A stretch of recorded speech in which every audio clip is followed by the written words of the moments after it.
میں نے کہا مجھے لگتا ہے اللہ مجھ سے ناراض ہے۔ جواب آیا اللہ جن سے ناراض ہوتا ہے وہ یہ فکر ہی کہاں کرتے ہیں کہ اللہ مجھ سے ناراض ہے۔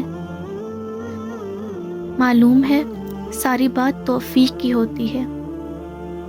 اللہ جب ناراض ہوتا ہے تو سجدے کی توفیق بھی لے لیتا ہے، فرض نمازیں بھی ادا نہیں ہوتی، اور جب عطا کرنے پر آتا ہے تو آدھی آدھی رات کو جگا کر اپنے حضور کھڑا بھی کرتا ہے، سجدے کی توفیق بھی دیتا ہے، رو رو کر توبہ بھی کرواتا ہے اور قبول بھی کرتا ہے، اور جو مانگا جائے وہ بھی دیتا ہے، اور جو دلوں میں ہے وہ بھی جانتا ہے۔ تمہارا توکل تمہاری زندگی بناتا ہے، تمہارے پاس اب بھی تمہاری دعا کا اختیار ہے، تمہاری کہانی اب بھی ختم نہیں ہوئی ہے۔ دعا کی توفیق ہی قبولیت کی سب سے بڑی دلیل ہے۔